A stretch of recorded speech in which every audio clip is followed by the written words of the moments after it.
First of all, congratulations. The fact that you're willing to embark upon this journey with me, breaking down my Uber earnings on a boring spreadsheet, already puts you miles ahead of so many other people. Honestly, I really believe that it's a big reason why Uber earnings have gone as low as they have, because a lot of drivers won't take the time to look at their numbers. And because these drivers continually take rides that are dirt cheap, not realizing that it's hurting their bottom line, it hurts everyone's bottom line. And I want to be clear, I'm not saying that from like a place of condescension. If I'm being honest, it wasn't until a recent trip to the mechanic made me realize how driving Uber has absolutely destroyed my car that I really started crunching my own numbers.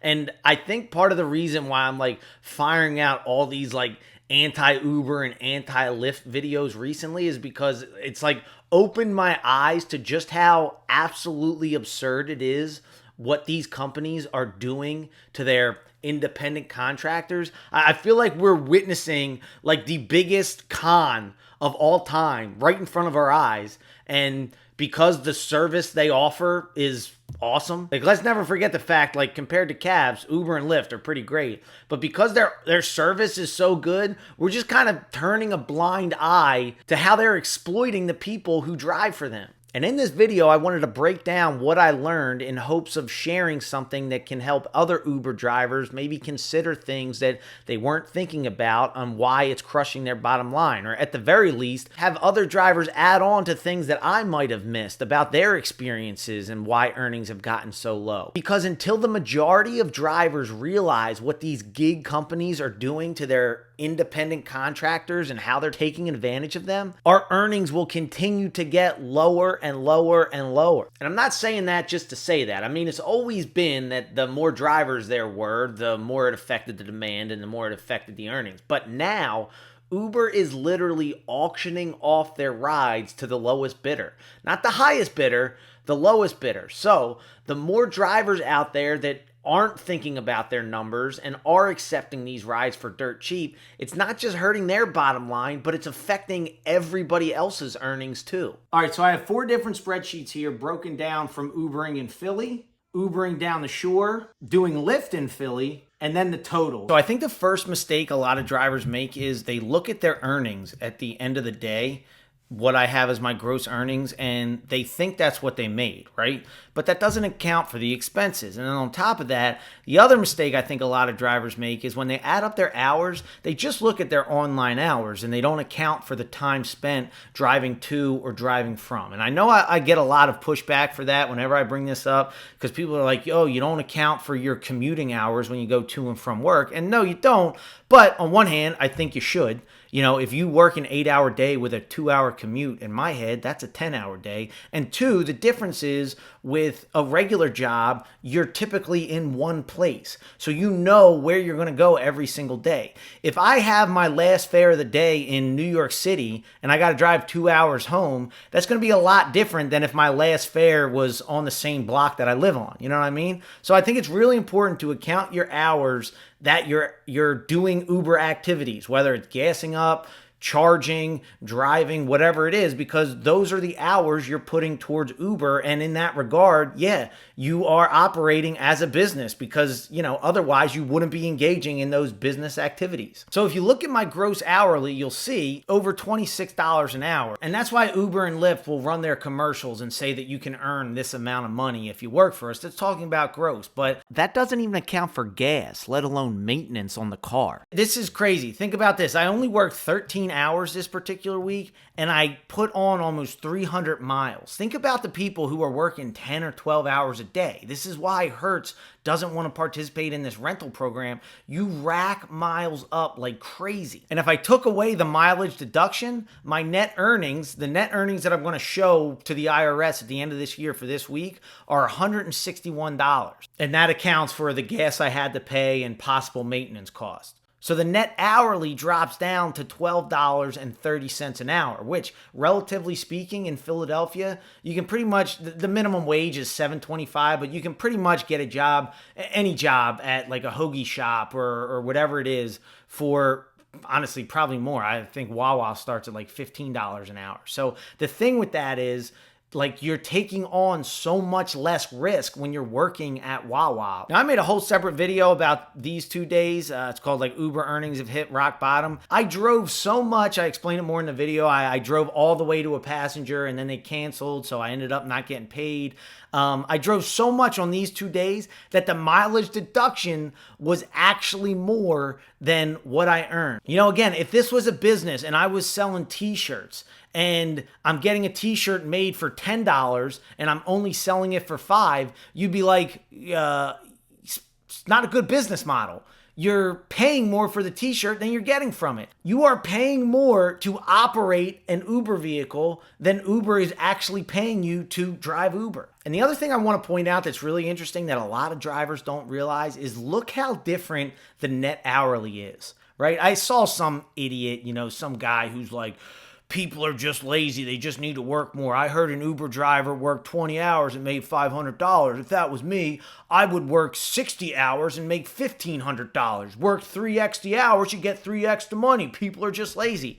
No, that's not the case. The time and the day of the week you work matters so much. Like, you can't just work more and earn more. You can only earn at certain times of the day. And what's more is it's very hard to predict. As you can see, the difference in earnings on Saturday the 11th and Saturday the 18th. Now, as some of you know, I rented a Tesla for a week and I did that during Memorial Day weekend specifically because I knew that the rates down there would be so high and I'd be able to earn my money back from the Tesla rental. And after I share what I earned driving Lyft, I'll line all the totals up so you can see just how ridiculous it is, how much more money you can make depending on what market you're in.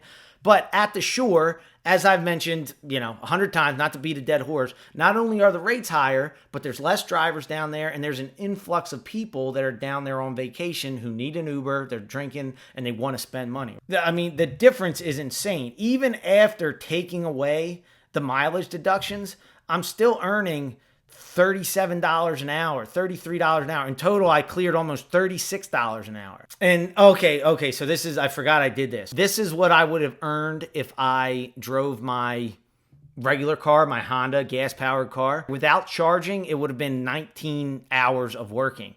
With charging, it added an extra 5 hours of time to charge that thing up. So it dropped my hourly down to $28 an hour, $28.50.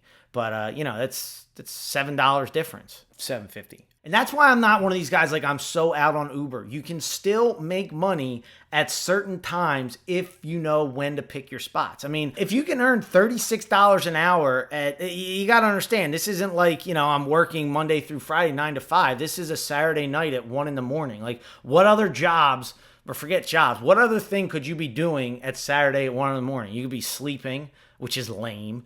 You could be going out, which, that part of my life is, it's not fully behind me, but it's mostly behind me. So instead, this is a fun thing to do. Kind of feel like you're out there having fun, seeing the goings on, as they say, and, still earn a decent amount of money. Whenever I'm looking at earnings to kind of gauge it, I always like to factor out, what I would earn if I did this 40 hours a week for an entire year, full time, right? So 35.92, and this is net, this is after my expenses, times by 40 hours a week, times by, we'll say 50 weeks a year, because you'll take 2 weeks off, you don't get vacation time with Uber. That's almost $72,000 a year. I mean, $72,000 a year to work Uber. I mean, that ain't bad, man. Now check out what happened when I drove for Lyft in Philly. And this, honestly, I'm almost starting to take it personal because I've been seeing the Lyft CEO just give the most BS PR interviews, and it's just driving me crazy how they're trying to paint Lyft into something that it's not. What I find really interesting about Lyft is gross hourly is $40 an hour, net hourly is $29.65. What really drove me crazy about this, 200 of those dollars were a bonus. I got a promotion from Lyft saying if I give, I think it was give 40 rides and I got $200. So when I hit my bonus, sure, yeah, it bumps my earnings up to, $470, and it looks like I cleared $30 an hour, which I did. Don't get me wrong. I mean, that was money in my pocket. They delivered on their promise, no hassle. It was great, right? But if I didn't have the promotion given to me, it would have dropped my earnings from almost $30 an hour to less than $13 an hour. And that's what these apps do. They try to suck you in, portray it into something that it's not. And you should see, like, the way they report your earnings. First of all, I think it's so sneaky of them to only give you your booked time. They're not even counting the time in between rides. So it makes it look like you're working a lot less than you actually are. Second, unless you do some digging, you'd have to remember yourself that it was $200 extra. You would just think like, wow, this is what I earned from driving Lyft. It's like, no, you earned this from driving Lyft, and then you got $200 as a promotion that isn't going to be offered again. They just offered it to me because I haven't driven for them in a while, and they were trying to rope me back in. And once again, I'm not going to sit here and say never drive for Uber and Lyft. If they are offering you these incentives, yeah, take advantage of these incentives, but just remember, you don't owe them anything. So the next week, don't sign on if they're not going to give you anything. And on that note, I have found the longer I don't work for these companies, the higher the incentives they'll give me to come back. So, I could honestly see myself driving Uber and Lyft like once a year for the rest of my life, as long as the incentives are right. Because at the end of the day, and I think this is a big part that's missed, that, people say like, why are Uber drivers always complaining? At the end of the day, I like doing it. I've always liked driving. It's a fun job. You get to meet people. You get to, drive around, see things. And I think the reason a lot of Uber drivers get so upset about what's happened is because when it started, it was so good. And all the promises they made, it was so good. And then like Uber just took this thing and made it into just like something just pitiful. All right, so now for the totals. I'll just put this up. If you guys want to pause this and, line up the numbers yourself, feel free. But I'll just share the more digestible totals line, and that's comparing the net hourly. For the sake of this project, like, I wouldn't even look at this one. This was a bonus. I did earn 30 cents an hour more driving Lyft, but it was a small sample size. And like, if you look at the different days, the best example is Uber, because I drove, I think, 4 or 5 days.